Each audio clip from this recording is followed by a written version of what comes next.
Mute us.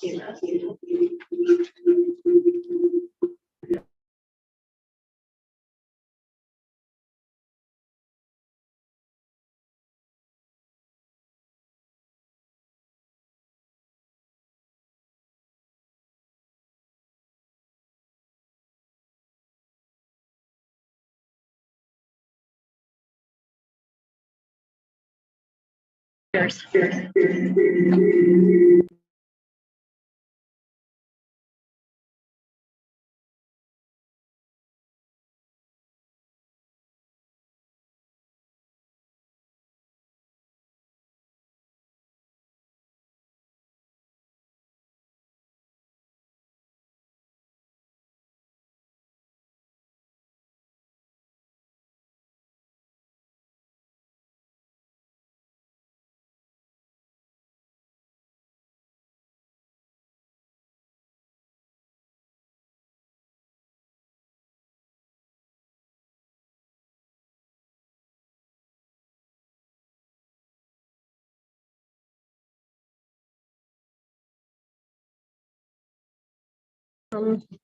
Yes. Time is 6:30.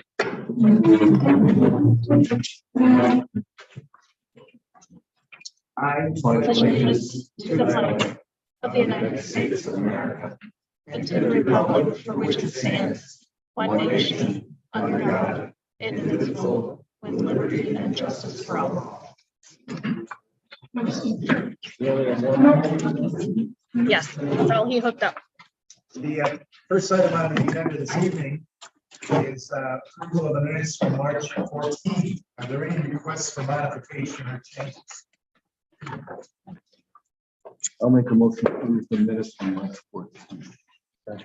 Motion by Richard, second by Arnie. All in favor? Aye. Any opposed? Motion carries. The minutes are approved as written. First item, the next item on the agenda is an application by Ryan Smith.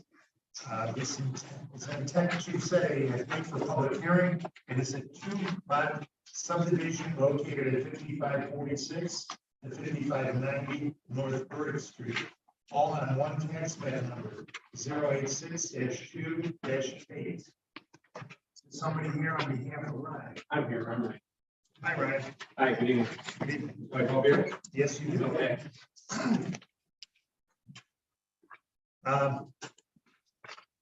Ryan, just in case somebody is here to speak at the, it's a set up. Yeah. Okay, so it's my understanding that you have met with the zoning board of appeals. Yes.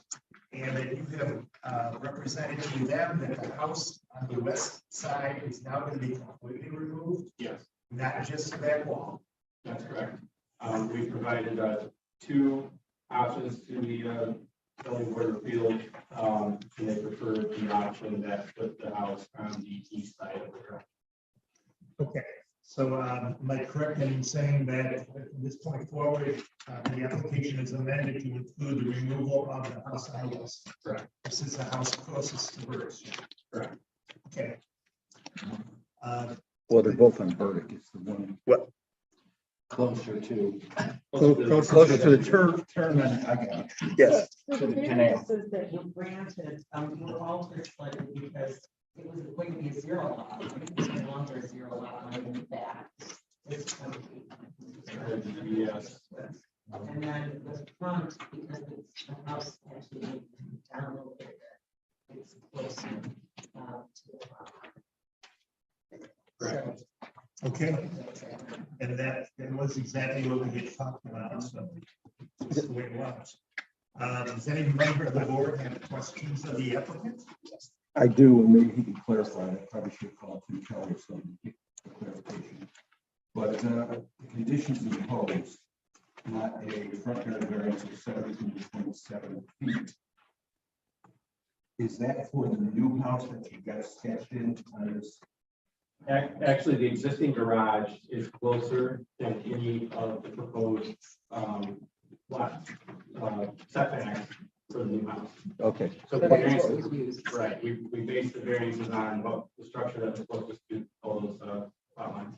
But until you actually have designed and put together construction drawings for the new house, We have a firm footprint that I'm going off of. I should pass it around. It was, we put it up at the CBA meeting. I might be able to put it up on the screen if someone knows how to do that, but I do have a copy here. I'm going to pass it around. Okay, my concern was just that what's shown on this, I guess it's survey, site plan. Can you show me which one you're looking at? Yeah, okay, yeah, it's the site plan, yeah. So that is a footprint of the house. Yeah, so if we feel the town approves that, we're sticking to that. Keep in mind, the variance is only with regard to the garage that is existing. and Existing. already there, and will remain there. That's why they needed that variance. The house will have to comply with all the normal regulations. No, Okay, No, the whole setback, the setback is the minimum because of where the garage is. This is the minimum setback, so the house can go anywhere within that 17.5. The setback for all structures. so since we don't typically do site plans for subdivisions, that's up to the Correct. code. So we're not really approving this, the site plan, we're approving a subdivision. That we can put conditions on it also, that the house has to come down. This footprint needs to be used Yes. for the new house and maybe some other things that we have. Yes, But yes, in fact, if we want to talk about that, we could have it added to the map for the next meeting. And that way, the final map, I think we should put the zoning variances that are granted on the map, on the note. Sure. And what other condition that the house would come to. That the house would be built. Existing, I think there should be a time limit on it.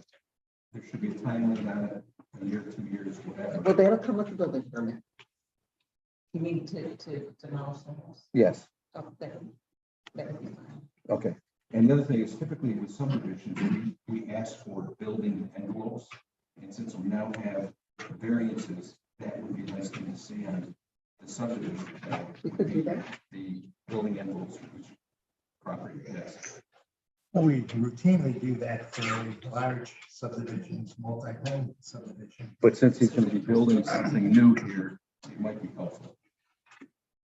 But, Can you define envelope, just so I make sure I understand what you're. well, if they're, typically, you have the code setbacks, whatever they are, and so you would just draw a box that shows what those setbacks would be in the house.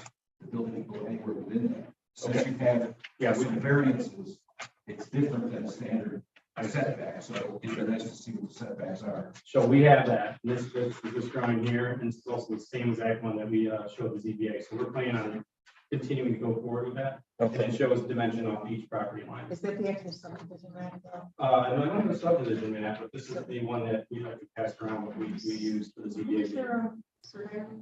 Macaulay. Right, so the letter that we need is, we need the subdivision. Oh, you my proposed subdivision, yes, okay. Correct. Yes. And on the subdivision will be the note. And we can compare subdivision, you know, there's all the various things that you sign. And then the zoning variances and when they were granted and what they are. Will be on the box. So the architect's version of that, you don't want the subdivision. Correct. Okay. It's going to be on the subdivision. So you can see that for the next meeting. There's a suggestion about it. I would like to see that because he's proposing to build a new building in one of the lots, so it'd be nice to have a building envelope so he knows where it's going to go. But that's my thought. Can I tell you that this looks like, oh, that looks like the same thing we already have. Yeah, that is not showing the building. Right. A building envelope is something just real simple. If this is the lot, they figure what the setbacks are. And then draw out the line of it, to show Okay. there the setbacks. Yeah, no. Really, sure. There's subdivision map will be something like that. There's specific parameters. for Yeah. subdivision map. So I understand that now. I was being more specific in showing the actual footprint of the house, but we can do a dash line showing the minimum setback that was approved by the ZBA and basically show the envelope that we can build. And I'm not, and the reason I'm asking for that. Yeah. Is I don't know what your intent is. I'm assuming since you want a subdivision, one of these properties is going to be sold. If it's sold before the house is built, it'd be nice to have that. Well, actually, the intent isn't to sell it, at least not now, but basically, because it was a non-conforming use, it creates the financing options, obstacles and things like that. Yeah. And from day one, it seemed to make sense to try to clean up the fact that there were two houses on one parcel. I understand exactly what you mean now, by showing those dash lines for the envelope. That'll be easier for the surveyor to do too, because I'll just give him what the ZBA approved, and then I'll have him draw that. Exactly. I got it. Yep. That would be perfect. Okay. Yep. Anyone else have questions? If there's no further questions, I would entertain a motion to set the date for public hearing. I'll set that date. What's the day we're looking at here? The 11th, the next meeting. Okay. Does that work? Next year. Mhm. So I'll make that. I'll second it. Motion made by Ed, seconded by Richard. All in favor? Aye. Aye. Any opposed? Motion carries. You are scheduled for April 11th for a public hearing relative to this subdivision. Okay, sounds great. Thank you for your time. Thank you.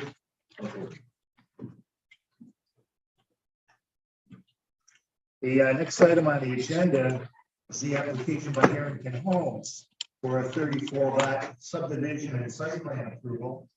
This is the area known as Harrington Homes at Brandywine, off of Canterbury.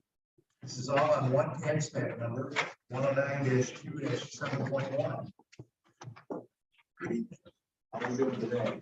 I think good, I hope. So earlier today, we presented, and I sent it to you, Mr. Chairman, also Jamie and Doug, and I think Lisa, a response to the peer review engineering comment. I have hard copies of all that I will pass out. And I can kind of do a quick presentation of where we ended up and quickly go through, and quickly go through those peer review comments, and hopefully we can get moving forward. I'll go the other way now. Where did we stop? Two? We need one more over here. Oh, three. I need one more. Okay, thank you. Yeah. So one of the primary things we ended up talking about last time, and I will quickly share my screen just because I'm so used to now doing these PowerPoint through the virtual meetings that we all had. That we got used to doing all that. So start the slideshow from the beginning. Okay. So where we ended up last time, and again, I'm Matt Naparella, site engineer with me, Michael Penanal from Harrington Homes. So we're here to address and answer questions. And then the remaining members of the team that have been on and off throughout the course. Last time we talked, discussion point was development of an HOA. Last time we talked about the phasing plan, which I do have on the screen. We can talk about that, but I think we resolved the phasing. I think we talked about lot 9 and 10. I think we resolved that. Where there's some ongoing discussions about the HOA, and we'll get to that in a second. And then the other discussion point, engineering curve. The stormwater management HOA. So first and foremost, the water quality bioretention, the water quantity detention basin will be in its own lot. That lot is a legal lot. It'll have frontage and area, so it is a defined lot, but it'll be for the sole purpose of stormwater management. Michael and Harrington Homes has been working with Block Longo, La Marca, and Brzezinski to establish that HOA. In that package, I provided a kind of a letter agreement between the two parties to say, we're capable of doing this. We're going to set it all up. And I think we talked about the timing of that, and they are, I think you can talk a little bit better about what they said to you with regards to that process and whether they can make it happen. They have, I think, it kind of outlined the letter of understanding. They're essentially a proposal, and with I think it's very clear cut, pretty simple type of HOA or offering plan. I did have one question on that. I read their letter of understanding. Thank you. The question I have is, can you go forward and review retain them?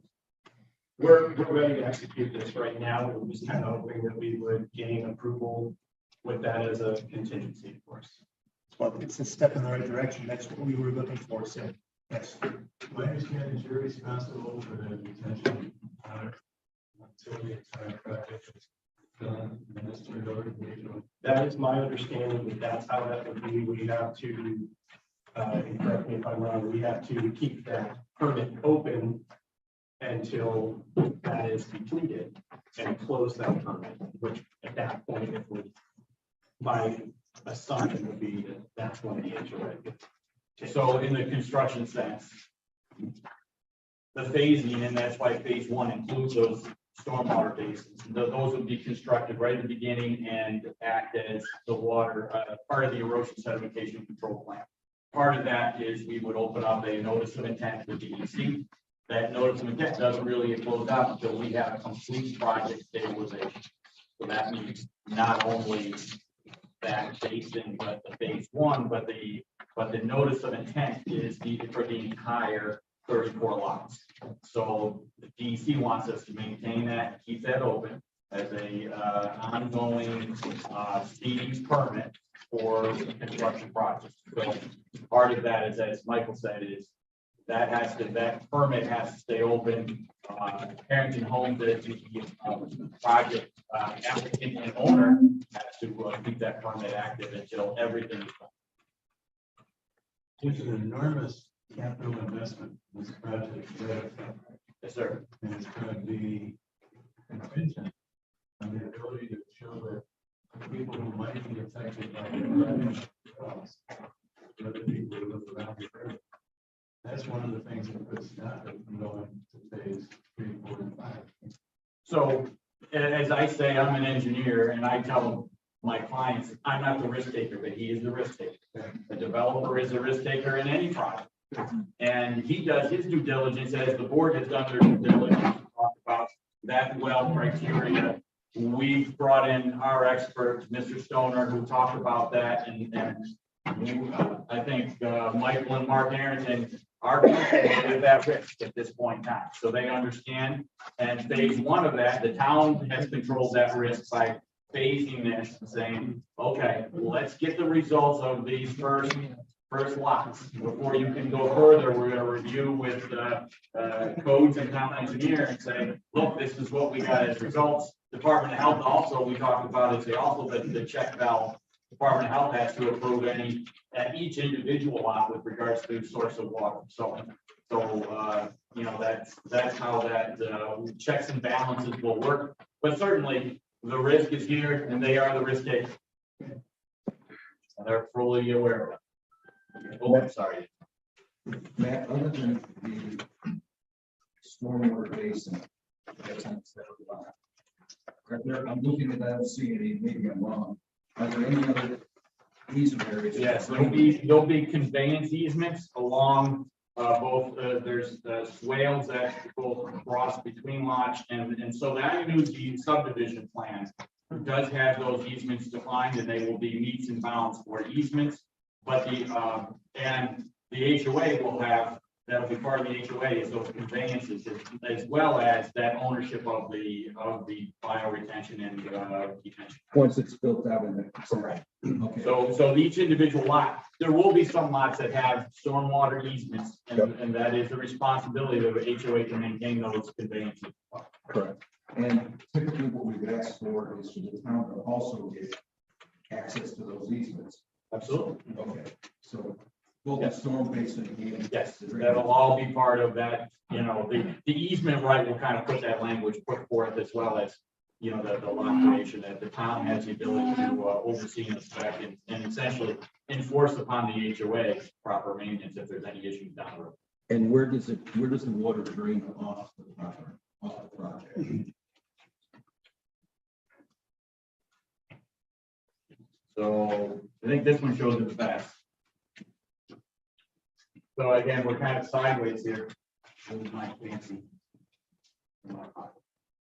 So this is the big detention area, okay? Yep. This is the northwest corner of the lot. Maybe I should do this. Okay, there we go. Maybe that's better. Okay, that's the basic thing.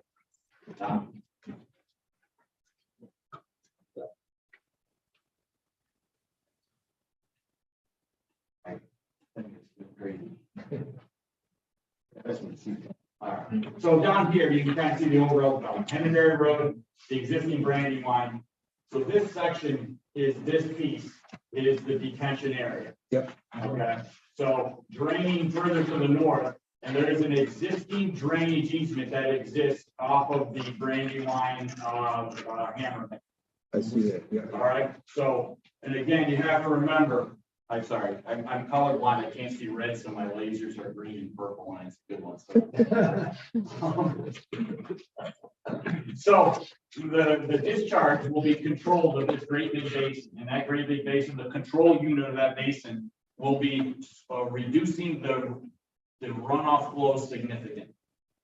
So, and then I put the numbers in the left. In existing condition, the water draining to this spot right now from this open field and that side hill in a 100-year storm is 165 CFS. Okay. Based on hydraulic calculations of which has been here. In proposed conditions, with this great big basin and the 2 barrel retention area, that number has been reduced to around 80 CFS. So we're reducing the 100-year storm by over half of the existing flow. Okay. So, and the reason is, and I worked with my design team and said, you know, this is a great big hill. There's a lot of water that comes to this point, and we don't want to be adversely impacted, and we want to be a good neighbor. We want to protect that situation. Mhm. So the water that comes off site at this northwest corner of our property that exists and flows off of all the Brandywine, the contributory water coming off of our property will be reduced about half. Okay. And in previous letters, I laid out just the rough numbers of the 10-year storm, but the 100-year storm is 165 CFS to 80 CFS. Okay. So we're really pushing down that. Well, I think I've talked about it before. The whole idea of detention is you take that amount of water, you slow it down, and you slowly release it, and you control it with that outlet. So hydraulically is designed that way. So this is a question maybe for Jamie. Just do they need to get some type of easement to put that water on somebody else's property into a detention basin that isn't theirs? That's not. There's already an existing easement there that came from the first development of Brandywine. So the easement exists. So you have To to, who's the beneficiary? They bought the property. It's already. Okay, so this property is a beneficiary of an easement that for drainage that goes to that basin. Yes, sir. Okay. I guess that's something that. yeah, we'll just want to see that. Thank you. Is that the only area where water drains off of this project? Yes, so, and actually, I do, like, go slow, maybe I just use my fingers here instead. I go to this plan. Yeah. So this is the proposed drainage area now. Okay, so what we do is in the existing drainage area, there's really, we analyze 3 drainage areas, and that's part of the report, an existing condition. This proposed is a proposed drainage area. You see a green outline, you see a little brown outline, and then you see this great big blue outline. So in existing condition, the green outline was a lot bigger. And the green outline kind of drains and eventually gets to the corner of Henneberry Road.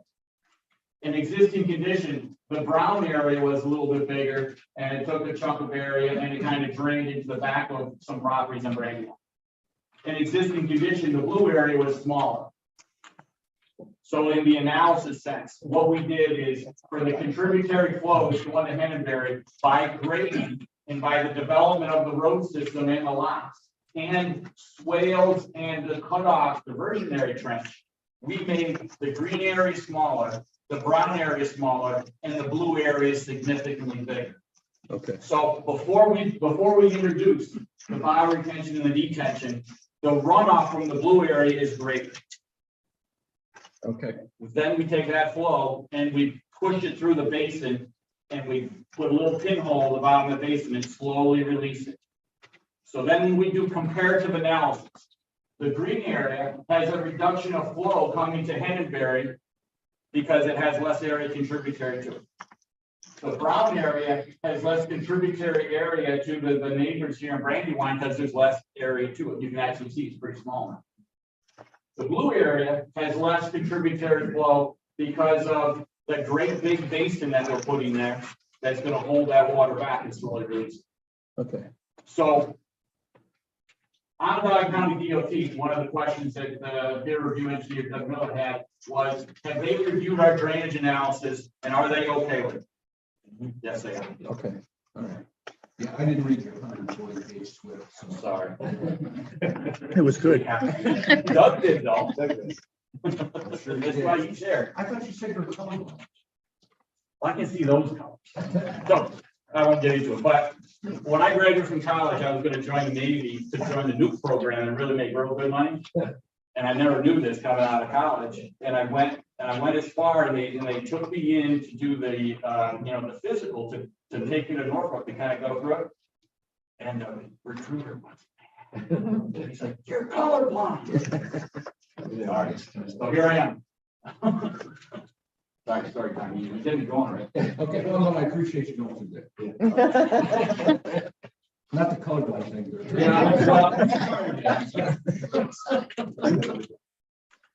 but- So the other points of the letter, DOT acceptance, we kind of already talked about that. Storm basin soil conditions, one of the questions that Doug had was, can we build this basin? We did borings early on last year, remember, in lot 6, we have a boring that actually has a well log, and I put that in the letter as well. At lot 6, which is in proximity to the bioretention area, not far from the detention area, we have 21 feet before we get into a rock shale. And then from 21 feet to 65 feet, we have that, what they classify in the boring log as loose shale to before we get to limestone down real deep. The deepest cut in the detention area is 14 feet. Now it's deep, but it's 14 feet where the rock in the area appears to be 21 feet. I think you have to check.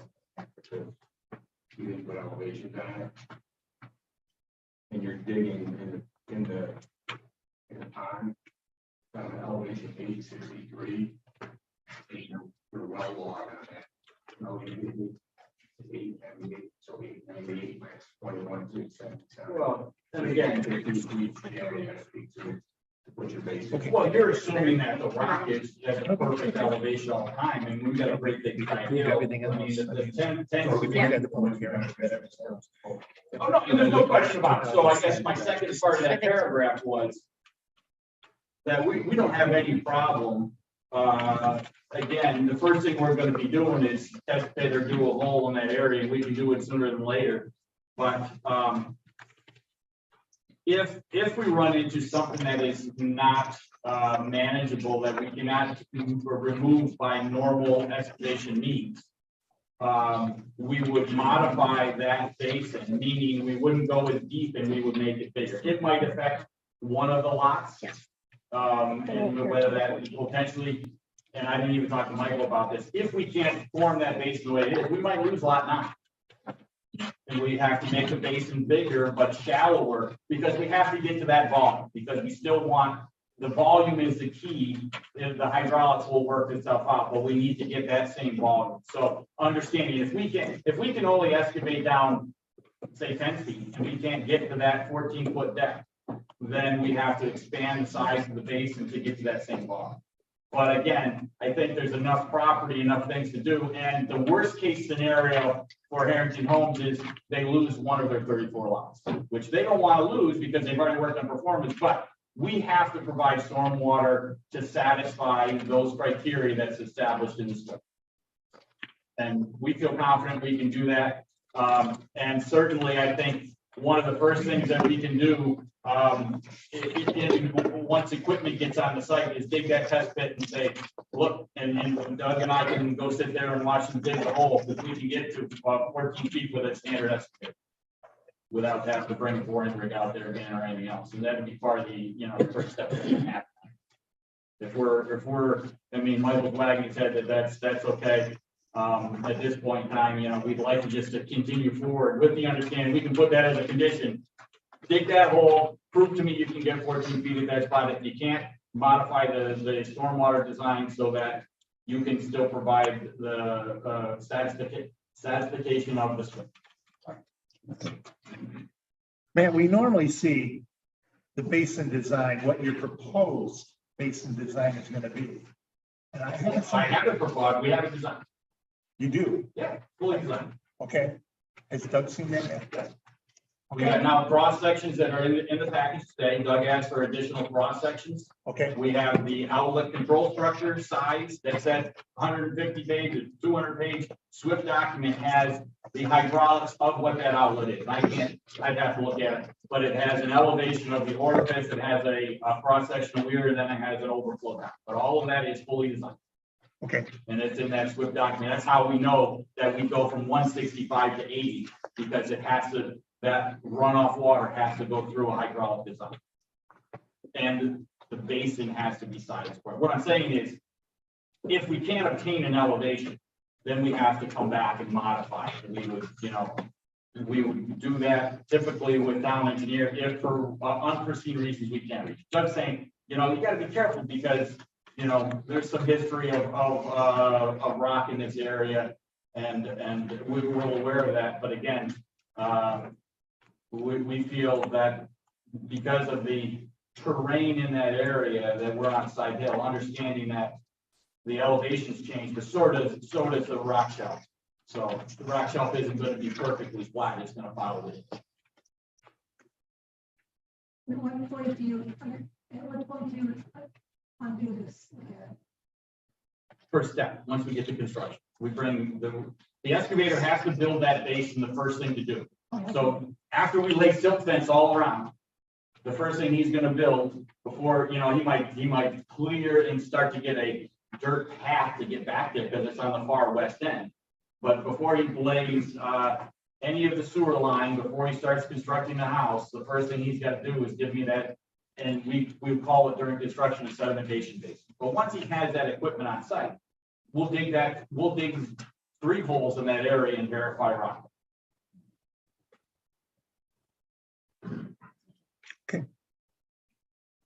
any other? So cross sections of storm basins are in your package. I know Doug just got this, but I just got that question. And then the other thing I just wanted to quickly go over, and I think it's better to do it this way, is Doug questioned the on this lower side, and I know building envelopes are off, but the question is we've got this great big collection conveyance swale. We've got these basins. How do these houses work in this area? Because there was a lot of off-grading lines. So the answer here is these homes in this, again, northwest corner where we start to get to some grade issues become walkouts. If you look at, there's not a lot of grade lines in the front, but as soon as you do a walkout on a house, you've got a minus 10 foot. So the first floor at the front will be at one elevation, but then you got 10-foot depth. You can still create a yard in that back as a walkout basement. But to gain 10 feet, when our grade change is probably 12 feet, this piece of cake. So this is kind of proof that these lots are doable and are workable. So I think that's important to kind of show that, and we've shown lot grading for that, for those purposes, for those 5 or 6 lots there in that northwest. I think that's, you know, kind of deals with the peer review questions that have been. And the real question goes to Doug. I'm seeing this is all dated today and it's very short. Like how much time do you really need to digest that in those 20 thoughts? I didn't look at it until I just got handed. Oh, I understand. And then the questions came to us on Wednesday, so we did the best we could. So what's our timing on county right now? You want to send another one? Oh, we have the that. comment. Yeah. for that. Mhm. Oh, yeah. Yep. I mean, the essence hasn't really changed. 34 lots have been there. We got county DOT, which is really the key thing. Mhm. I mean, I think we would want to have the comments of the engineer for a public hearing. So I don't know if we're gonna make it next time or 2 weeks. We did a public hearing. For the public. Public hearing's been done. Yeah. We We did already public had a hearing? public Wow, hearing. I am, when did we do Yeah, that? we did that. We did that a while It was ago. about the same temperature as today, but it was 2 months ago. Yeah, I don't remember that first meeting. January, yeah, first meeting in January, yeah. There was a- January? Yeah. Was I here? Yeah. Matt, this may not be a question. If this subdivision is approved, when will marketing begin on the lots? Already. Mhm. As soon as we have approval, as soon as possible. All right, because my concern gets back to the HOA. I mean, obviously, disclosures, times, completed before we have to start marketing lots. Well, in that case, what we haven't even, obviously, this word's gotten out that there might be potential for this, but we haven't obviously taken it, there's nothing to take deposits on or anything of that nature, if you understand that. At that point, that would probably be as far as you could go until we have that, because we can't transfer, when we do new construction loans, we transfer the property up front. So that would have to be in place, and that contract would have to be tied into the HOA, or tie them into the HOA. So that would, absolutely, that would have to be, before we could actually sign a contract on it, which would include a house to be built on it. We would have to have that in place. I think it has to be with the market, when people have before letter of indications that they're going to be an HOA. Oh, yeah.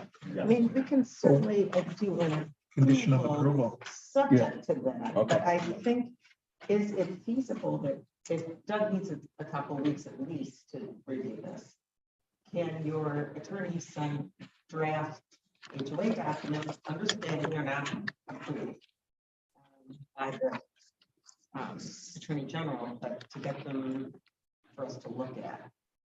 The comfort level, then we can do a conditional approval. I mean, if you can just ask them. I'm sure they would, they're gonna ask me to execute our agreement. I saw that. Yes. Doug, is 2 weeks enough time? Oh, yeah. So April 11th? Well, yeah, whether we can have everything that we need to do a resolution by then, we'll talk about. That's fine. I think so. I think so. If you're okay, Again, in the meantime, we're here. we know where to find you. I don't go far. I'm gonna get Ruger. I told you about that. As soon as we can sit down, Don, well, Well, Matt, you've been making progress, and we see you progressing, and we like what we're seeing. A draft from regarding the HOA, which we help, we see your letter of understanding with Bach and, still call him Bach and Palucci, but so we see all this, and you're making progress, you're moving along. We need to hear from our engineer and make sure that he's cool with everything. Right. Okay, all right, guys, thank you. April 11th, thank you, Matt.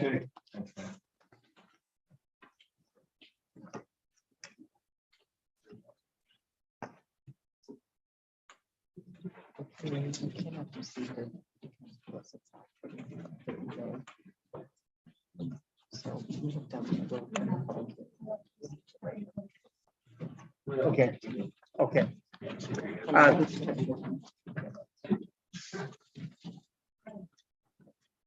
And we can't, they're not going to decide until April. Yeah. The next item on our agenda is an application by Meltwater Solar LLC. This is scheduled for a public hearing. This is an application for site plan and special use permit for a solar project located at 6101 Kirkville Road, North Kirkville. This is all on one tax map number, 071-2-9. And before we do anything with the public hearing, we'd like to hear from the applicant. People here might be here to hear this public hearing and want to talk about it. So it would help if you were to explain to us all what you are doing and why. Absolutely. 1 second.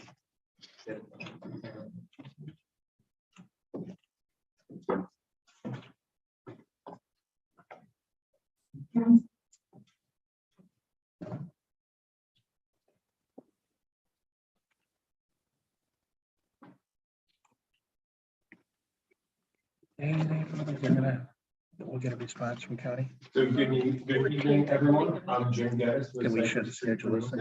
on behalf of No, the Meltwater 13th. Solar and joined by my. So after the- So, yeah, that's why I'm thinking the Executive 25th. speaker here this evening for the public hearing and give you a brief overview of the project.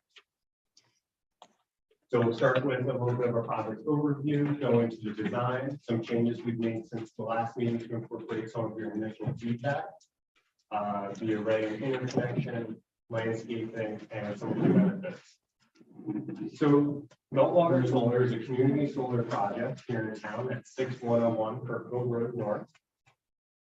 It is slated to be 5 megawatts AC with a limit of disturbance now of 36.61 acres as opposed to the previously proposed 40.17 acres. 36 acres out of how many total acres? Out of a 108 acre parcel. Okay, thank you. The interconnection payment for 25% deposit has been made in an interconnection agreement with National Grid and Eminent. All requisite interconnection studies have been completed at this time.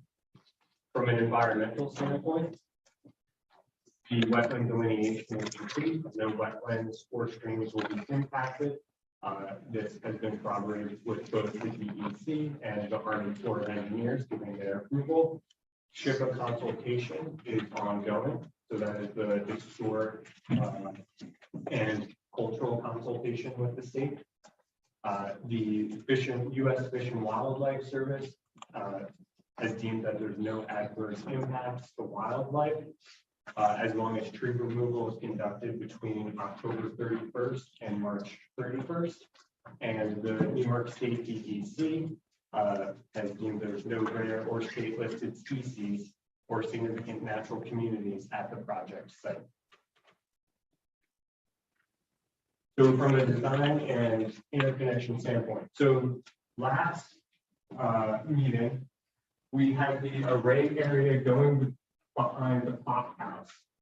We were clearing some of this forest, and the initial feedback from the planning board was that you would like us to try to increase setbacks and try to give more room around adjacent residential properties. So we tried to do that in the last 2 weeks. So we've now nearly doubled our setback from the road here, from roughly 70 feet to now roughly 140 feet. We're maintaining this roadside vegetation, this natural hedgerow that's existing, while also still including our vegetative buffer along the southern side, up the western end in the southern portion, and up on the northern end on this western portion as well. So these are going to be single axis trackers, not dissimilar from what you've seen from other solar facilities in the area and across the state. The interconnection and access road is off of Kirkville Road North here. And I want to point out that the point of interconnection is right along an existing easement for a 34.5 kV transmission line. So it's not going to be all of a sudden, this point of interconnection in the middle of a field. It's going to blend in with existing utility infrastructure in the area. And from a landscaping standpoint, these vegetative screening buffers that I've described are going to be evergreen trees.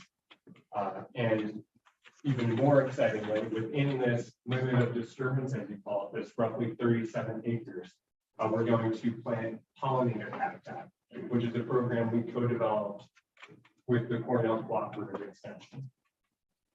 This, has added benefits of not only, beautifying the area within the site. It's great for pollinators, which has, increased benefits for local agricultural activities that are adjacent to the property, and also increases carbon and nitrogen fixing during the lifetime of the project. And these pollinator species are native, so they're drought resistant, and we're not looking at anything invasive or anything like that. So I just want to highlight, again, updated design, reducing proximity to neighboring residential properties, and increasing the setbacks.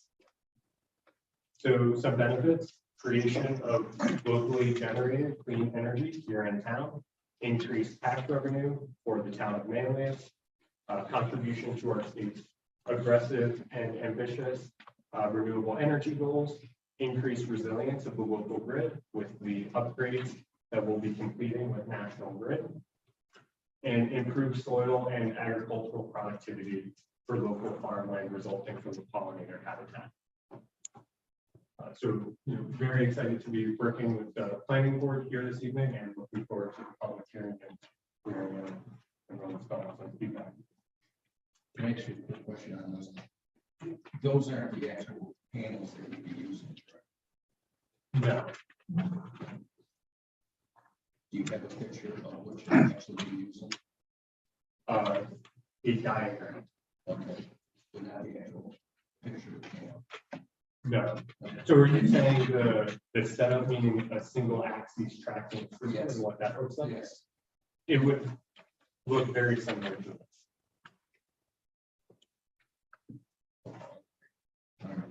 I'll take your word for it. I don't know how that, something like that would be moving.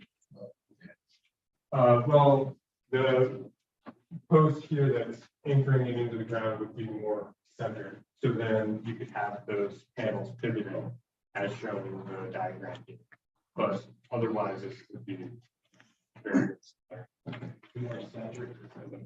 Yeah. It's gonna follow some. The $1,000,000 question, or what I think is how far, what type of distance have you now maintained from like the clock house, which seems to be the house that's closest to the project? Sure. So here we have our zoning compliance table. So, and I'll just go over here one time, sorry. And so our minimum distance, our minimum rear side yard setback is 229 feet, which is, this is the minimum for the entire project area. Our minimum front yard setback is 137 feet, and our minimum side yard setback, which is up here at this side of the project, is 330 feet. So those are the minimums. So it's, the clock house is no closer than any of those. Isn't that, that square box, isn't that shot? Yes, right there. Correct. Okay, how many feet from their house to the closest panel? It would be no less than the 137 feet. Well, from their parcel boundary. I can't speak from the house. No. What is the address of the clock house? I am not sure off the top of my head. It's probably it's not on the table. But that's an increase of how much, what you started. Almost double. Double. So thank While you. maintaining all the vegetation in this area and this area now. So before the array went directly behind the clock house, and now we pushed it out of that area. Looks like it crunched it, congested somehow. Yeah, we Maybe some panels, but we condensed it. Okay. And Take this one. had a little bit more shade. So They made the changes. essentially, we got rid of the area that was down here right. and have pushed this a little further north while maintaining the same limit of disturbance. Okay.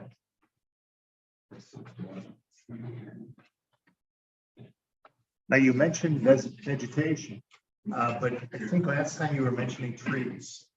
In fact, maybe I'm wrong, but I thought you mentioned like a double row of trees. Yes, so that is still incorporated.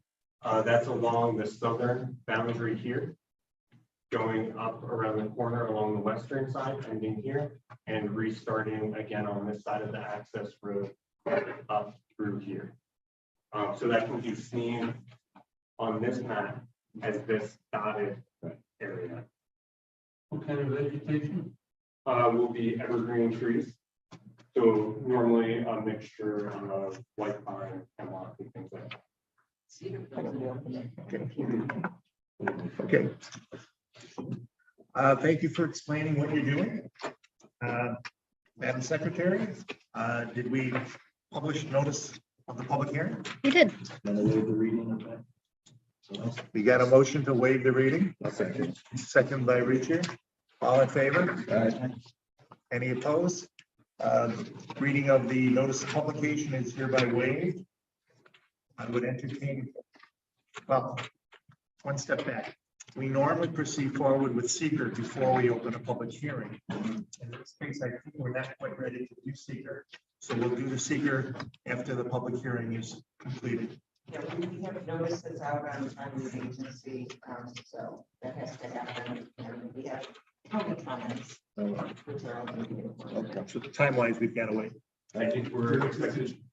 Oh, If I may, I think, might be able to earlier about the notices, maybe a little scribblers in there, error in there. I saw that. Yeah, what do you think about it? I'm not worried about it. If legal's not worried about it, we won't worry about it either. I didn't actually see your email, but. You saw it, right? Yeah, Okay, but I didn't. I'll tell you what, let me think about it and talk to you. Okay. Talk tomorrow. If you think that's an issue, you may want to bring it up now. It's what? Well, can you explain in more detail? No, there was a word that was wrong in part of the body of it. It said that the town of DeWitt Yeah, was declaring itself lead agency, rather than just. but everything else is proper. I think that is clerical in and of itself, and that is not a stumbling block at all. And there are other references. Everything else In references. the notice context. And you know why? Because I couldn't find like the one I did for Manlius, so then I looked at the other one and I thought I found them all, but I didn't. But everything else is in there, and the note, you know, the notice, your name's on there, Lisa's name, and everything else about what's happening on the project, so. It's a minor clerical issue. Therefore, I would entertain a motion to open the public hearing. And second by Arnie. All in favor? Aye. Public hearing is hereby open. If anybody wants to speak, please feel free to just raise your hand. Ma'am? You can assume the ambo. This gentleman is going to yield the ambo to you, and you can speak right from there. Thank you, Mr. Gaddis. No, I am Tim Clark. No. Right?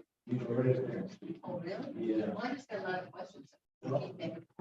Okay. All right.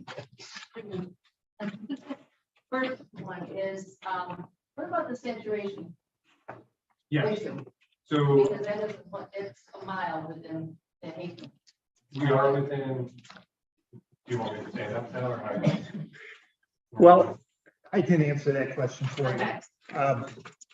The statute says it's not within a mile, but it then gives discretion to the planning board if the planning board thinks the circumstances are appropriate to waive that.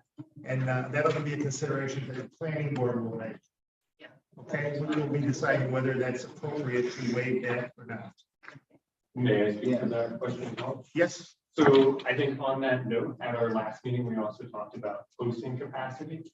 And by town's own estimation, it sounded like there was less than 2 megawatts left at the Do Good substation.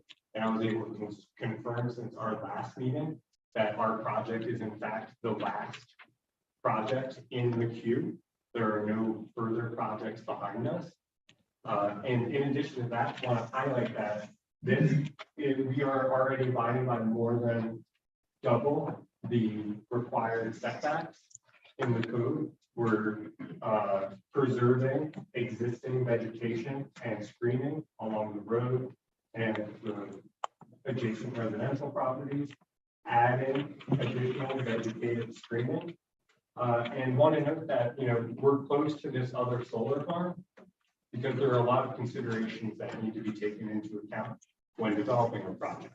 That's first and foremost, proximity to necessary electrical infrastructure, which is why so many projects are going into Do Good, or so many have, and other encumbrances, whether that's the presence of wetlands on the site, steep slopes, floodplains, and plot size in several more.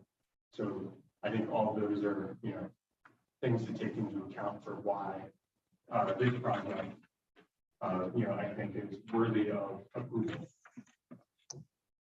Okay, Let me ask you a quick question regarding that, just kind of my curiosity. You said that you're the last project in the queue. Yet there's no other projects. Does that include the dump project or not? Are they in the queue or not? As far as I know, the dump project is not, the landfill project is not in the queue. I don't know the specifics of that project. Thank you. Or the size. Okay, thank you. Mrs. Clark, Now, you lease the land, you know, the owner, So who owns that land and pays that. the current owner of the land is the Basil Family Limited Partnership. They also own the land across the street. You lease it. We had a purchase sale agreement with the Basil Family Limited Partnership in place. Purchase service, and you buy it. We will buy the parcel from. Go buy it. You're gonna want it. Okay, then you're gonna have to maintain that fee. Correct. that is absolutely correct. And we've submitted an operations and maintenance services scoping plan. So you'll be paying taxes. So Yes, higher taxes than that field currently pays. you don't have to file it. We will seek to pursue a pilot agreement with the town, school district, and county once we have our interconnection agreement in hand from National Grid, which is pending now that we've paid our 25% interconnection deposit. This question is, what's the value going to do to my house? The assessment going to do to my house with this field that sort of. I don't know what it's done to the ones over across the pavement. My assessment now go up, so my tax is gonna go up, with this field there. I don't know how that affects you. Farm your land? Pardon? Do you farm your land? Do I farm it? No, my grandfather did. But you have vacant land. But it's been sold, I don't know, sold. So what are you concerned about, the house? Pardon? You're concerned about the house? My house, yeah. Your house. Yeah, Fine. Mrs. Church, what's the address? Pardon? What's the address of your home? 6098 North Kirkville Road. Thank you. I'm like, this is 09 minus 08. If I could just try to answer that question with the assessment. Unfortunately, none of us here are assessors. Pardon? We are assessors. We're the planning board, so I would really recommend you go and talk to Pat Duffy, who is the assessor here. And he's going to be able to help clarify that. So his experience with other solar projects that have been done. What the effect it has on the assessments, so. Because I'm 80 years old, I can't have the tax keep going up. Okay, now, that field has been there for 150 years. It's been very productive field. Provided a lot, for everybody. How long has your field been plants? Yeah, so I'd like to speak to that. I know at our last planning board meeting, the initial appearance, the question of prime farmland and farmland of statewide importance came up. So our project's lifetime is projected to be 40 years. But I want to note that right now, we're standing above prime farmland. The parking lot we're overlooking to our left here, to your right, is farmland of statewide importance. But Coles and Target are also on prime farmland.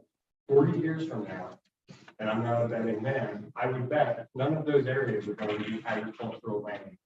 This project will be, and it says as much in the decommissioning plan. And you will have further assurances with the decommissioning bond that will be posted. And also further assurances that the productive nature of this farmland will be protected and preserved and even improved over its lifetime, because we'll be abiding by the New York State Department of Agricultural and Market guidelines for construction, operation, and decommissioning. And in addition to that, noting the presence of our pollinator habitat on site, which will improve the soil quality over the project's lifetime. So the project itself is 37 acres out of the 108 acres. 92 of those 108 acres are prime farmland or farmland of statewide importance. So we are only disturbing, less than 40% of all private farmland and farmland of statewide importance on this parcel. Mrs. Clark, you may not realize, but we do this decommissioning. We require them to post a bond or cash so that we know for a fact that this land will be restored to its pre-existing condition and have everything removed when they are done using this for producing energy. No, so for my research, they only last about 20 or 25 years, and I didn't. What conditions are they going to be, and what, you know, it's gonna sit there and rot, what are they made of? What are these panels even made of? It's silicone based, So we'll use silicone-based photovoltaic cell panels, and they will certainly not sit there and rot. You know, the economic viability of the project rests on the fact that these panels are productive and in good condition to be productive.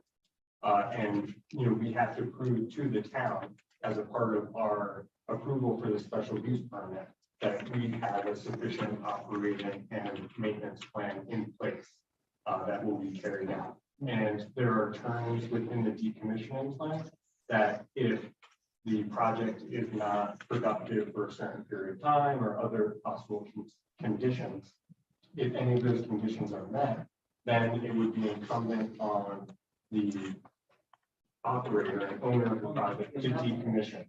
And if for some reason we can't, the town has the assurances of the decommissioning bond to be able to pay for the necessary decommissioning.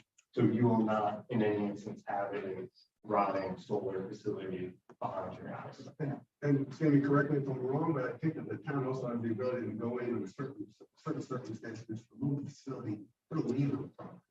Make sure that they actually pay. So another assurance.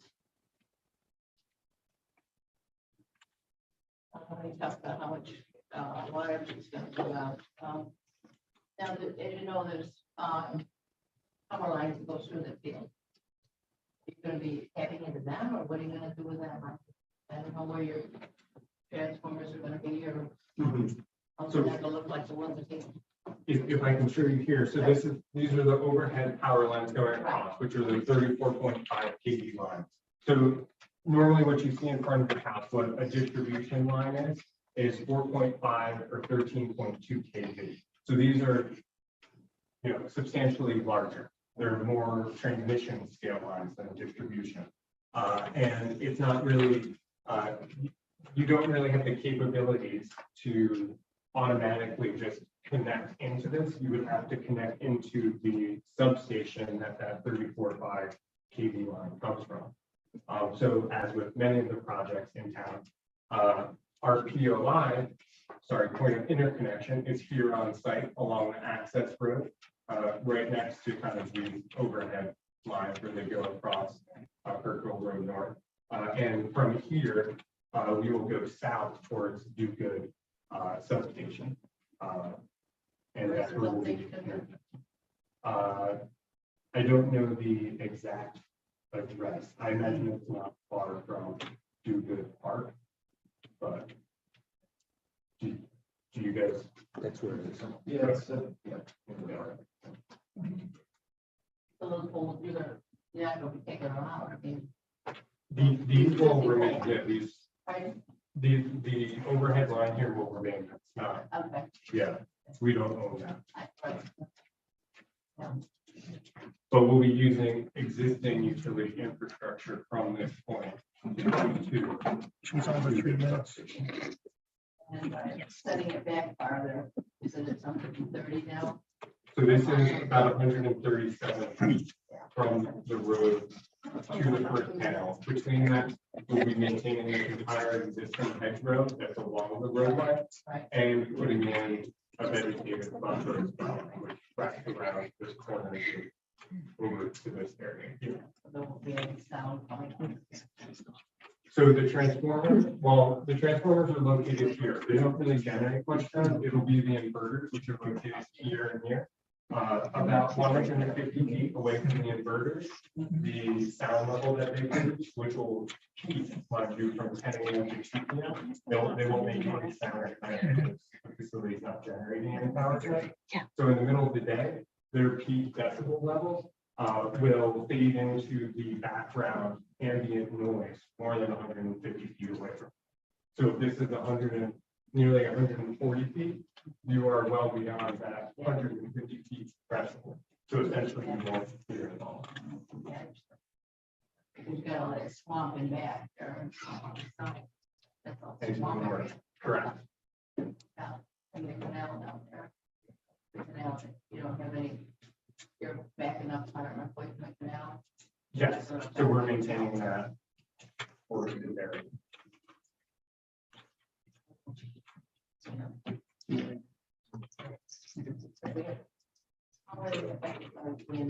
Mrs. Coffey, Wait, this board cannot hear you. Oh, okay, I'm sorry. I was asking them how they're affected by wind. Because we have over 50-mile-an-hour winds there. They don't come off. There's no chance of them. And a big wind storm coming up until those trees get really big. Yeah, absolutely. Can understand those concerns. Definitely not an issue. They're built to the, requisite snow loads for the area and, wind zones for the area, terms built to code. So 50 mile per hour wind, 50 mile per hour winds like that are definitely, well below what they're meant to. I'll Yeah. find one of my roof. That's good. Anything else? Just one other thing, I know it's a community-based one, but it means that we can buy into that, right? Make, access. Yeah, so this is a community solar project, and thank you for mentioning that. I didn't necessarily describe the full nature of that program. So here in New York, the state has community solar programs, which have essentially been deployed to allow those who are not able necessarily to install solar on their own homes, whether it's because they're renters, because their home is not suitable for that, to participate in securing renewable energy to power their homes. So as a community solar project, it will go through a third-party subscriber, not Cypress Creek. We don't do subscriptions, but others have mentioned Common Energy or Arcadia, some common names. And as national grid ratepayers, you can register and sign up for one of those programs and receive anywhere from 5 to 10% annual savings on your electricity bill, depending on the subscriber and program that you're in. Yeah, absolutely. Thank you, Mrs. Coffey. Anyone else desire to speak? Mr. Wallace?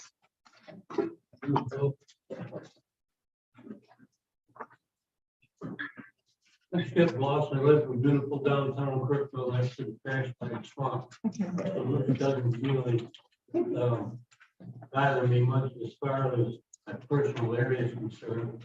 I personally think these are an eyesore, but having said that, I think the people that own the property should be able to do what they want with it. My big question is, are these panels going to be purchased from USA-based companies producing the panels in the United States or foreign companies? Mr. Geddes? Sure. So the procurement for this project has not been initiated. We don't normally begin those processes until after zoning approval and a few other, development milestones are met. So I can't speak to exactly where the panels will come from. Most panels, in fact, do not come from the US, but are built in China. But what I can speak to is the quality of our panels. We only use what is referred to as Bloomberg Tier 1 panels, which is important from a financing standpoint, because they are a top quality panel, regardless of wherever their origins were. They meet very strict standards, both from a safety standpoint and a quality control and production standpoint, so we can make sure that we get the most out of this resource as possible. And it makes our financing partners feel assured as well that they are investing in a quality asset.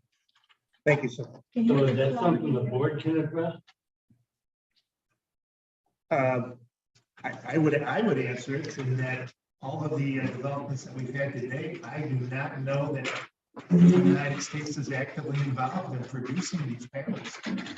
Foreign countries are, that would probably be beneficial, whatever it may be. We will look over it. Mr. Blunt, anything else? No, that's it. Thank you, sir. You have a good day, sir. You too, you too. Did anyone else care to speak? Sir, could you take the ammo and identify who you are and where you live? Sure, no problem. My name is Mark Lauren and I live at 6229 Pittsburgh Road.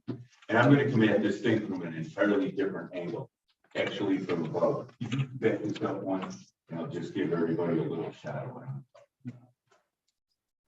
Right, on the site map there, if you'll notice that white dot, that's the hangar at Poolsbrook Aerodrome. That is my runway. It's an FAA designated airfield. The designation is NY72.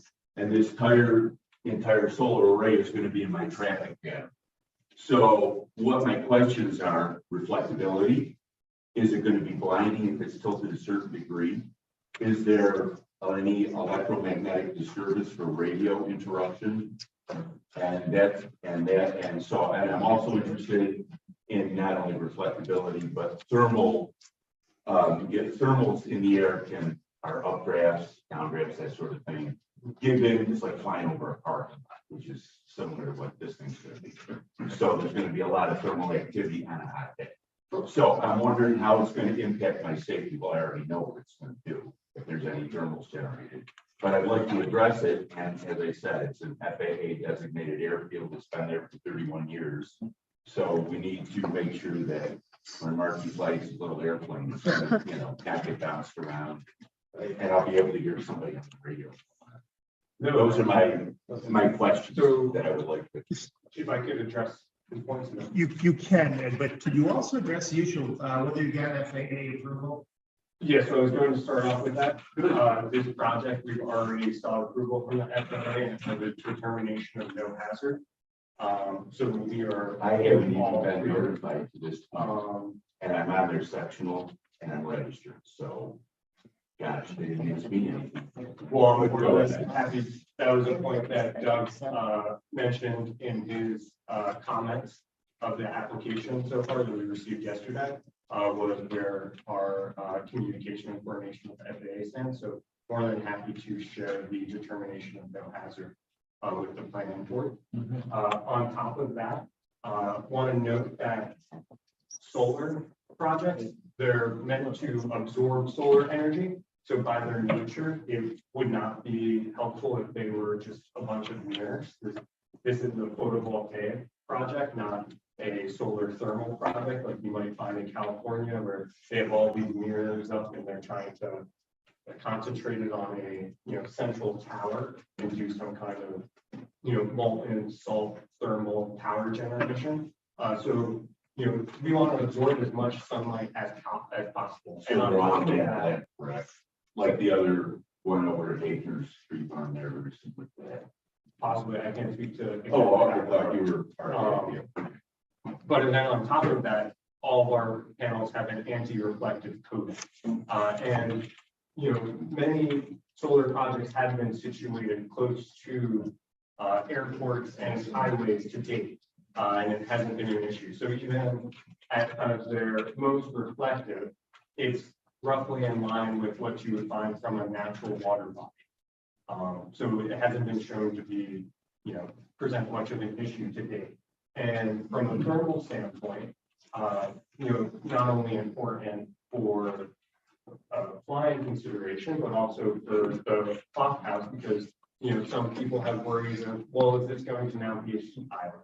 So to address kind of both of those points, want to note that most studies have shown that during the day, about 3 feet above the panels, you might have an increase over ambient temperature of about 1.8 degrees. But once the sun has set, it quickly drops down to the ambient temperature, because unlike a parking lot, there really isn't much thermal mass. So you're not holding on to that thermal energy, and releasing it into the night, through the night.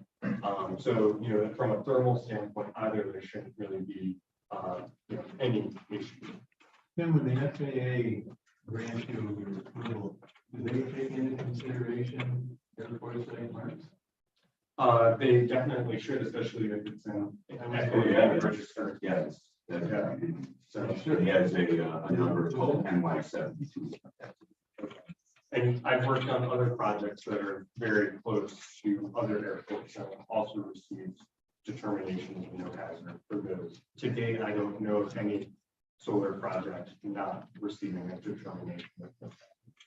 Would it be possible for me to get this alleged FAA approval documentation? I don't see why not. I didn't receive any notification except that you guys sent me a come tonight that what was going on. Mr. Geddes, did you file it with our board already? I did not. So Doug, just asked for it yesterday as a part of his comment. If you could file it with the board, we will make it available to you, sir. Thank you. I appreciate it. That's great. Anything else? No, I was just ended up in my traffic pattern, so I didn't know how it's going to impact you. I'm here as much on a fact finding mission as I am anything else. I just, as a neighbor over there, I just wondered how these things. Yeah. Those are very So I reasonable honestly questions. don't know, and I'm looking to you guys to give me as much information as possible, so that if I need to do something or alter something or do whatever, take the necessary steps. And also, as I mentioned, I haven't heard anything from the FAA, and they usually require me to file anti-terrorist and stuff, and all this other they have every 3 years because of 9/11 and all that stuff. And the police come up regularly and say hello and so forth, so it's great. But I just wanted to see where you guys were going in terms of your authorization from the FAA and what they had to say about it, because I haven't honestly heard anything. Okay. Yeah, no, sorry, I can't speak for that. No, I get it. No, I'm more concerned. than happy to. I'm just Trying to share. concerned because at first I heard of any of this, if it doesn't date the letter that you guys sent. Yep.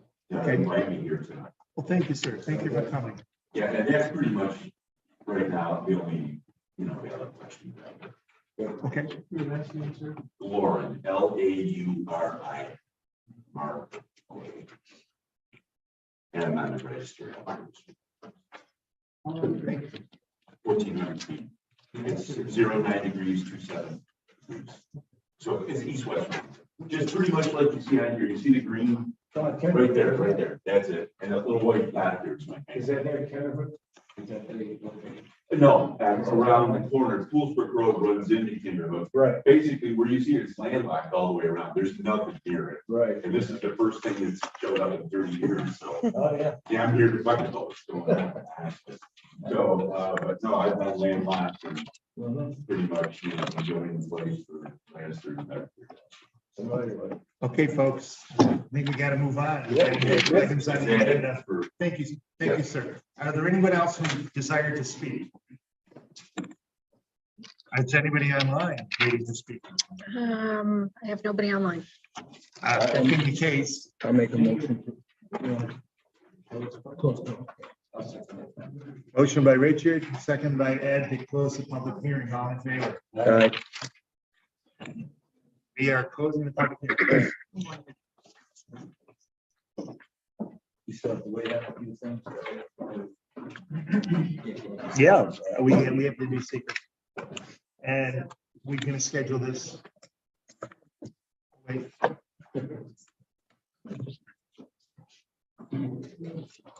So, sorry for jumping on this. I'm waiting for council. On the last minute. Waiting to incorporate any further feedback from Doug as I work on his comments. And then we'll be sure to get you all updated copies of the latest site plan. Mr. Geddes, I want to thank you personally for having taken our comments seriously and for having increased the setback off of the roadway and for having increased the setback away from the clock hole. The steps that you have taken have been significant and we appreciate that. Yeah. Well, thank you for the review. Providing feedback. Looking forward to continuing to work together. Okay. Thank you. He's walking away. We don't have to. No, I have one more question. Is it permitted? Mr. Lauren, you may ask the question. We don't have counsel, so. No, it's fine. I just want to know when I can expect like some feedback from you folks on what we discussed tonight. We are waiting to hear back from county. We asked for county referral, so we're gonna schedule this for April 25th. Oh, so there's going to be another like public hearing? No further public hearings, but we're gonna have to hold off until we get the county's recommendations and responses before we can do anything. And what about the FA? That should be in way before that. Okay, but so that's coming, right? I'll be able. Yes, sir. You guys. Yes, sir. The secretary here works here at the town office, and as soon as it arrives, perhaps you can give him a call. sure. Oh, that'd be great. Thank you. Yeah. Thank you, sir. Yeah. I think this year's the town of electronic copy of water. Follow up with physical comments. Terrific. Sure, whatever. I just want to know, which way this is going. I'll promote you in just a moment. What I- Yes. Give me just a minute. Yep. So that was all. I'm just, like I said, this is my first rodeo, so. I just wondered what. So are we all good now with this? We're good. You close this part out. This part is really closed, except for setting an adjournment. Oh, great. So You're saying this is good and I can do that. Now, You may leave. Do you want to give me your phone number before you go? unless they increase the size of their. You can reach me at, just make it Lauren Belong, Okay. and it'll be Uh-huh. 315-687-1020. Well, that's easy. That's easy. I like it. So, Okay, you can as soon as I get add something, I'll let you know. down 20%. Perfect. Okay, sounds good. Thanks. Okay, thank you.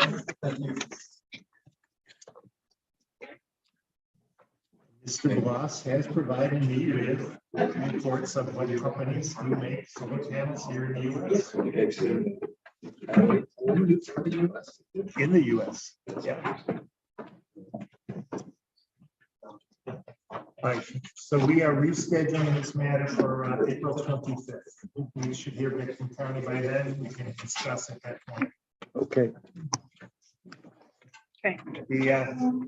The next item on the agenda is an application by David Lucas for OMB. This is an initial presentation for site plan and accessory use permit at the Palmer House, 7189 East Genesee Street, in Danville, New York. Tax map number 87-7-48.2. Sir, can you identify who you are? Yes, hi, my name is Joe Duran, engineer. Here on behalf of Dr. David Castro. David's here tonight, and I want to introduce this project. For those of you not familiar with the site, it's the Palmer House on East Genesee Street. They purchased it a couple months ago, and he's moving to practice in there. The existing facility consists of 2 offices and a apartment. It's a 3-bedroom apartment facility. And when he bought it, there's a few issues with the site itself, with the parking lot. It doesn't conform to the zoning ordinance for just maneuverability, and the configuration is tough for just conventional parking. Stalls are too small and you can't turn around. So Dave and I put together a site plan that we see tonight. At least if I'm doing this wrong, but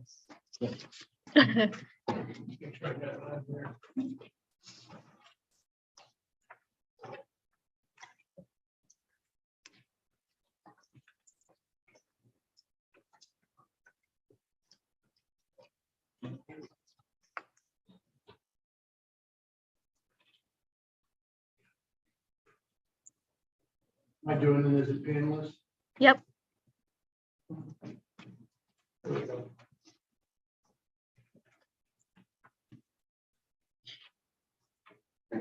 Yeah.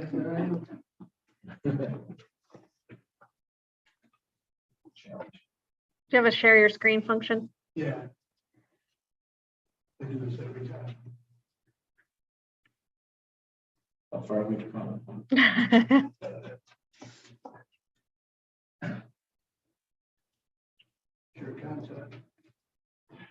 Well, while he's doing that, you guys done the location of the next interview. This has been in front of There were some issues with the easements and everything else. Go ahead. This has been in front of us before. Yeah, so before I purchased the property, I talked to Tom Shuck. I've been talking with him right along. Because I didn't want, I didn't know the history of the property. All I knew is it didn't have enough parking. So I learned through the history of what was going on. So I listened to Heather Jones help design the parking lot. And I've been talking, I understand about the lines were wrong and everything else. So Tom and I have been talking all along, and we don't have a formal easement, because my attorney didn't have to formulate it, but I do have a signed agreement between Tom and myself, we both signed today, that you guys, I think you forwarded this before, you just signed it. You just signed it at like 4 o'clock. I've seen it. And it sets aside the easements, what I get out of it, what he gets out of it, and he says, yeah, it looks good. The only final issue was about some of the drainage issues, and Joe's gonna address those. So I think we're okay going forward. I got, Tom's on board, I'm on board, I think we're good. Thank you, sir. Yeah. So the plan that you have in front of you, there's basically what it shows is the existing parking lot being expanded to accommodate the parking requirements. All right. So David, based on the current zoning, 17 spaces are required, 6 for the apartments, which is 2 parking spaces per bedroom, and then the 11 for his facility. So we're proposing 21 for his business operation, based on his anticipated patient travel, the number of staff. And in doing so, we laid out, there's an existing catch basin on this property that Mr. Shep installed. Okay, so what I talked to Doug about was providing some kind of stormwater management for this size project. Now, again, it's small enough with additional 5,000 square foot of parking that there isn't a lot of, doesn't really fall into any regulatory requirement. But talking to Doug and given the nature and the history of the stormwater management in the area, was advised to just slow the runoff down, lag it into the existing catch basin on site so that we don't do any adverse impact on site from the new parking lot. Okay, so it sets up really nice. And what we did, we basically collect the water, contain it, we hold it on site, and then we do a gradual release to an underdrain system that allows it to go in and just slow it down so that by the time it gets into the system, which already hit Mr. Shep's parking lot, has already passed. So the peak rate of runoff is not exceeded from what was going on. So, I got it this far. I don't know where your stuff is. all right, thank you. All right, thank you. I do that every time. Thanks. That's okay. So basically, this existing parking lot right now is basically extends right here. It's very tight, it's not conducive for any kind of music traffic matters. So we're proposing to extend out in this direction, collect our stormwater that comes off of here, and put it into a small depression here. And it's all just overland flow off of the parking lot into swales that go to that low area and then infiltrate into the ground. Okay, and then it's set up this catch basin here and the vermins around this. And hold it in here under real big storms and over top of the catch basin. And everything, it's like a big shopping forward. Right? So in the prior stuff that Dave was alluding to, the prior owner had some kind of a tentative agreement here for cross access. And then Mr. Shep installed this parking lot and he had an easement proposed here for snow and to cover the catch basin that he installed. This catch basin goes from here to here, and Doug, I look at it, I'm not really sure the rest of his system drains to what. So in discussions with Dave and Mr. Shep, this easement has actually been reduced down to the southern 25 by 7. This shows a larger dimension here. So We've agreed, Tom and I have agreed, he marked up in 10 on the agreement that we signed. I can see What the difference was. It was He signed like 4 o'clock. just emailed at like 5 o'clock I this apologize. afternoon. Tom's got it at 4 So- o'clock. copies if you'd like. Yeah. It's just a real simple, sending it, they're going to enter into the agreement, basically. And that's to take care of all the different issues that have come up in the past. Unless there's something I don't know. Because every time we learn Well, about what's the gist of it? What is it that you think you're gonna do with Mr. Chad? well, there was an easement, you know, pointed it right there. Yeah. Sometimes, and the way I view this is, it's not as much of an issue, to be honest with you, quite now, if we extend the parking lot, because before trucks couldn't turn around, so it's not as much of an issue, but basically the agreement there is, when he has, functions in his place, people, if they want to come out and come down that way, they can. Again, I don't think it's much of an issue, but they can. And then my patients, some of them may not want to turn out onto Genesee Street, and so he agrees that they can go through the back. I mean, you still gotta come out, and turn on Genesee Street, so it's not that much of an issue, but that was the one issue, and again, some of these problems I realized, I'm not sure why they were problems. I mean, what's the big deal? I mean, Tom gets something where his people can come through mine, I get something, my people come through there. I'm not busy when he's busy, doesn't really make, I don't see the issue, and Tom and I have agreed, it's not really much of an issue. What type of medical office are you gonna put there? I'm a surgeon, but I only do medical things now, Oh, okay. so and I'm over on, Highbridge now, so I just been moving on. Oh, So, and then in the back, you know, there was issues with the lines, without getting all the addition, 5 of those spots are on my property. Well, Tom can use them, I don't care, it doesn't affect me, because it's in the backyard, and Tom needs them, if he wants them, he can use them. I mean, that's the basic agreement. My patients come in on the side, he uses the parking spots, he can put his snow load there when the plow, you know, he can plow onto the back of my lawn, I don't care, right, it doesn't affect me one bit. So, Dave doesn't need these any longer because he's building that. but I don't think Tom needs them, but so long as it is, we're done. His parking lot is already on the property, so we're just trying to clean up all. I have all the issues. Talking to code enforcement and Lisa raised the issue, said it wasn't as simple as just modifying the parking lot to make it work. There was a lot of fur on it, so we had to address those. That's what Dave's working to do. And you have to create a new parking lot. Correct. This here, yes, this area right here. And that's all still bad trees. There's only one tree that has to come out. And then the other one's right here, we're trying to save that. The trees are in the, there's one that's about that big that has to come out, and everything else, so it'd be nice to be lined with trees. That's a scope, but it's pretty straightforward. Yeah, I know it's a tight, I drove over there today. So the driveway is pretty tight. You can't back up. I'm not sure how they function. Yeah, I don't know. I think that's why we added that easement. are you gonna use the apartment as an apartment? Yes, this back part right here is the apartment. You're gonna use it as an apartment? It's right now. That's right. Yeah. What Dave wanted was to accommodate that parking right here. They would at least have 2 spaces closed. I mean, 6 parking spaces is probably more than necessary, but that's just basic convenience. So nothing's really changing on the house, the building. It's mainly the parking lot. We're not changing the building. I mean, it's been renovated, so that's good. Mr. Duran, have you turned in a SWIP yet relative to the back portion of the property? No, sir. And are you going to be doing that in the near future? I wasn't planning on it. Just give me the scope of the project.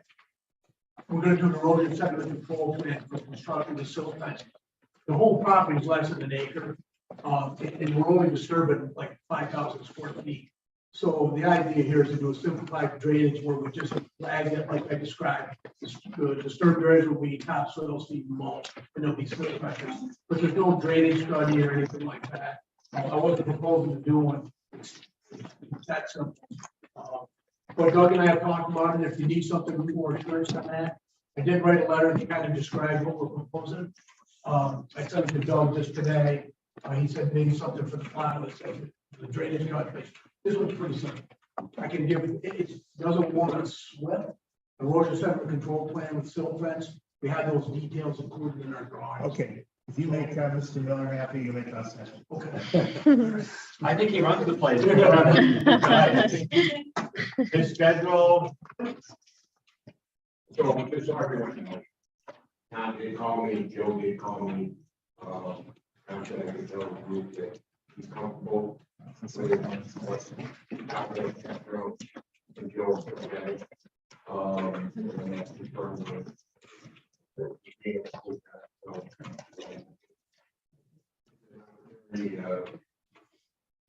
up a little bit. It's the parking. The other thing that Tom mentioned was in the past, when that was so tight there, it kind of had to share the spot with like, along there and stuff. Well, the people couldn't back up. Yeah. And then the other guy blocked it off. Well, Yeah. whatever, this one. Okay, let's not. That's what I think we're all set. Yeah. And Joe does I that. mean, even the FedEx trucks, you can't back out on this, it's too dangerous. So this way, I think it's safer, I think it's more convenient. And, If it's done, I'll try to discuss it. I think it's better than the rules. Yeah. Yeah, It's a win-win. that's why the first thing I did when I wanted to look at it, I called Tom. There's something, my little feelings went up when I looked at that park, I was something's wrong with this park. If you pull in the park, I do it. That was the first call I made, I've been talking to him several times. The other thing that I discussed with Joe, and I also discussed with Tom, if you recall, there's a series of different outreach in this first block of Route 5. Yeah. And this is consistent what we've done with everybody else. And going with the mind with the Dr. Corners facility. He's on the corner, He's down a little bit. he's the one up on the corner, it's all on the ground. Yes, yep. So Dr. Corners did the same thing. He put up a little pocket. Yep. And he's got a little bit, so. Okay. Yeah, you get a reciprocal easement, you've got a probably drainage easement, you got a part of the easement back, I think that's it. Thank you. Thank you. Do you have a survey, an updated survey? Yeah. Is it, what's the package? Pardon? Is it with the package? or Yeah, something? it's in the.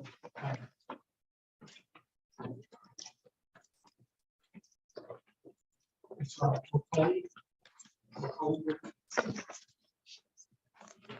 I don't think. You see it? That's why I worry. Oh, Oh, there it is. You got questions about it? That's not like you. Oh. Maybe when I do see it.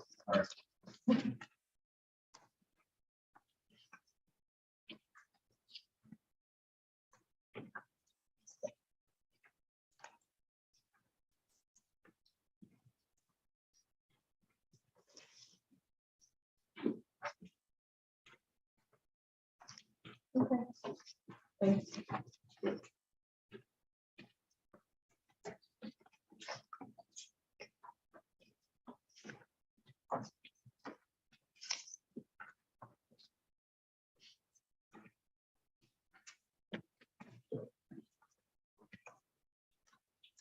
You did. Yeah. Not till the 13th. Public water. Yep.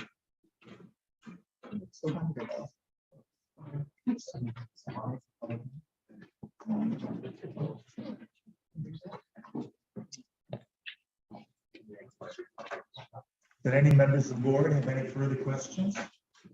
I appreciate the fact that you got a hold of the next door neighbor and removed the complicated issues relative to ingress and egress and coming to favorable terms with him. It's a good first step.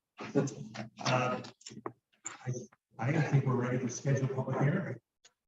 Entertain a motion. I'll make a motion. Motion by Ian to schedule a public hearing. Second by Arnie. What's the date will be there? Would that be 2 weeks? Do you want to wait till we hear back from the county? Yeah, we're not going to hear from the county until the 13th. Correct. So we'll schedule this to the point. That way we can not go anything off. If we're going to do it. Do you need to get a copy of the reciprocal agreement? My lawyer will have that formally written up and signed by then. Okay, so we got a motion made, and seconded, all in favor? Aye. Any opposed? Who made those motions? Motion carries. Okay. Thank you. I'm the lawyer to talk to, I think you know Courtney. Oh, she sent me an email today. Courtney's my name, my attorney. So I'll have her coordinate with you. So we get that. Today, and I told her I wasn't gonna have time to look at what she was asking me today. And it was about the top, so that's okay. Okay. So you just, the public hearing is April 25th. 20, Yes, 24th. 25th. I will be here. I wrote it down. Mr. Duran, thank you. Doctor, thank you for coming in. Thank you, guys. Thank you, Lisa. As always, thank you. No problem. No problem. We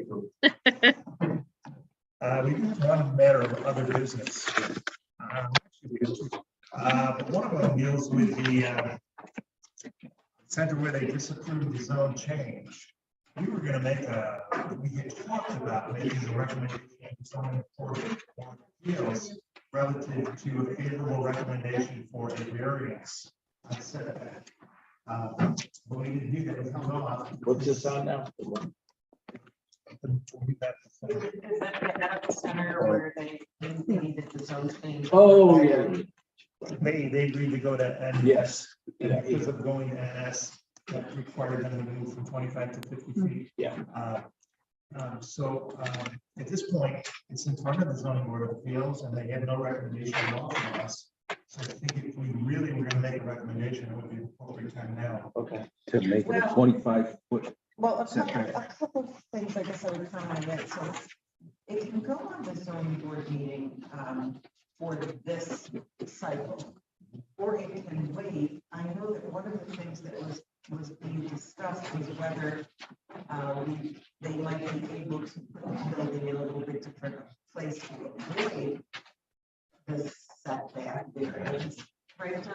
I mean, there was some I think they talked discussion. about that too. Thank you. So Hi, guys. Yeah. do we want to, I don't know that they addressed that, they said they were going to try to. And then if they can come back to us like next meeting with something before we would recommend to the ZBA. What are they meeting with the ZBA again? Well, the ZBA meeting Third would week. be in, it's always the third Third Thursday. Thursday, so it would be in a couple. Yeah, it's in April. You know, I gotta tell you, in discussing that site plan that they showed us, and this second building, which may or may not happen. I kind of have, I'm wondering what to do. And if they didn't need the second building, or it wasn't going to be constructed, or could they make it smaller? Right. Then they wouldn't need a variance. Right, Just move the, as Aaron said, just move the building. right. And ultimately, obviously, the ZBA would go through the various criteria, but I think one of the questions always is there something you can do so that you don't need as much variance? Yeah. Right. Well, yeah, there is something you can do, you don't have to build it. Right. And it's that second building that they showed us, and it's like, well, are you gonna build it or not? Because they're not. Move the building, get it, you know, so you're. I don't know, I got the impression they still wanted to add the second building. I don't know why. They're just- and He intends to do that. He intends to cover his costs of the building by putting in a second. I think so, yeah. But, okay, since the council has raised the issue, we ought to reach out and talk to, is it Rod, I think? In charge of that, talk to Rod to find out if they're intending to do anything.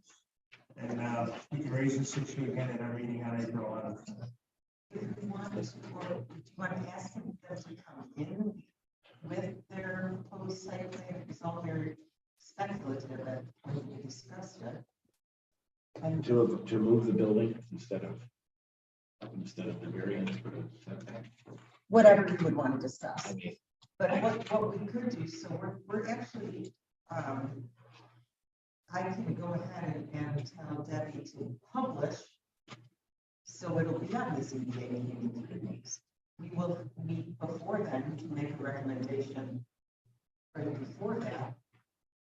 Or tell them, or they can come and have their public hearing. But ZBA can say if you want to move the planning board recommendation, which they're not required to do. You already telling them. Yeah. Has the town board made the zone? Yes. Yes. Mhm. Yes. Okay, so I guess since we asked them to go from, was it C, if they wanted? C1, CA. Which would have been 25 feet to go to NS on our recommendation. And it was 50, so together we went 25 still. This is- And to be candid with you, I think they went to NS on the representation that this board was willing to make a positive recommendation. Yeah. And therefore, if we now say, well, we're going to move forward to you revise your plans. I don't think that's appropriate. That's my thought. I tend to agree with you. The plan that they showed us wasn't a 25-foot setback, they need variance to go less than 25 feet. That was 25 would have done. Would have done. So I guess that went wrong. They had a positive recommendation to the CPA to approve the variance. Yeah. And I hear a motion. I'll make that motion. 25 feet. Did I hear Ed? All in favor? Aye. Any opposed? Motion carries. Positive recommendation.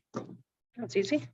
That's good. I'm presuming everybody knows that the town code was modified 155-27. I left because I was the one who was talking. Following immediately after the hearing was closed, they took a brief break and then they passed it.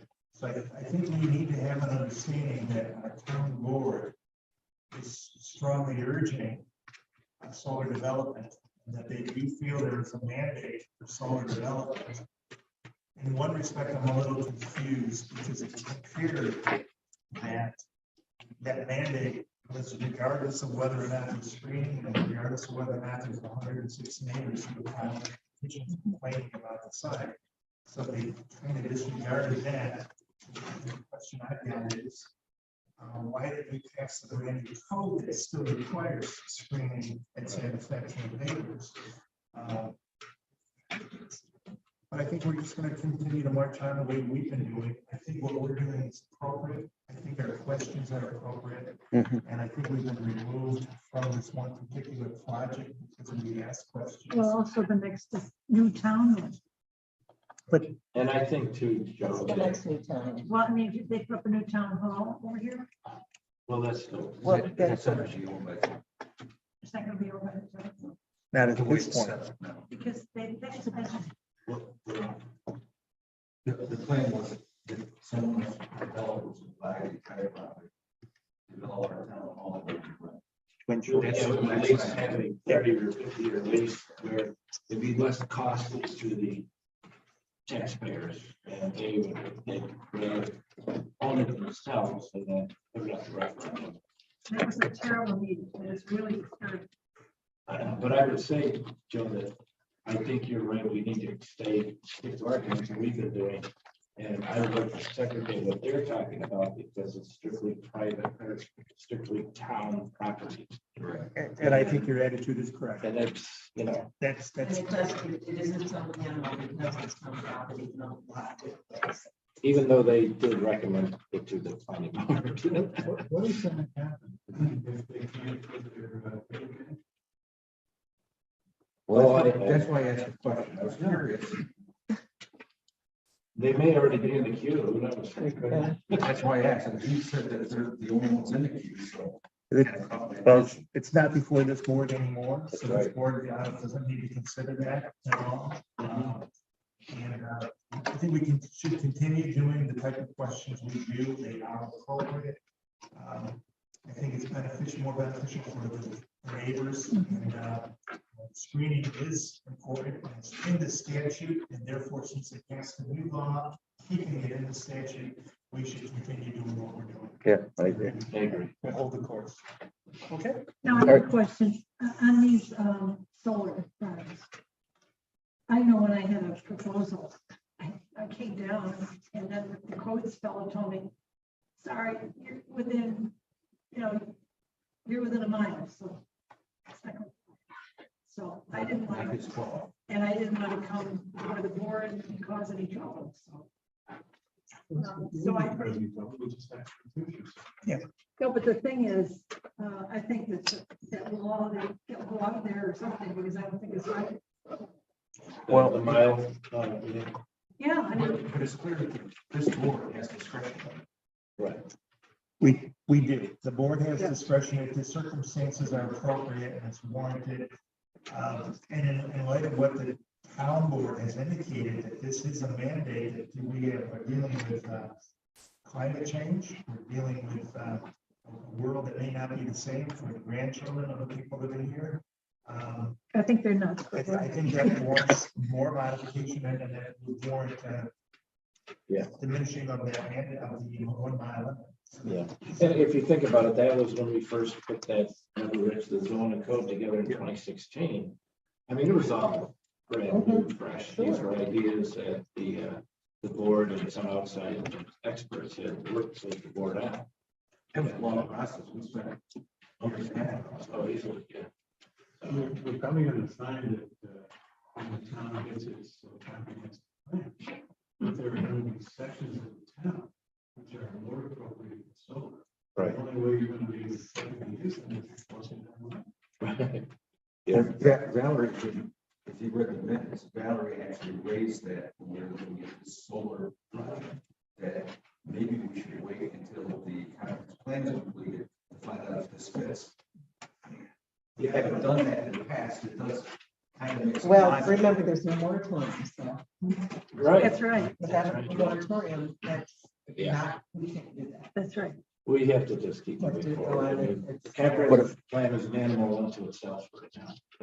Yes, we will consider a comprehensive plan when it is developed and when it is published. And we become aware of what the intent is. Okay, I'll make a motion to adjourn. Second. motion made and seconded. All in favor? We stand adjourned.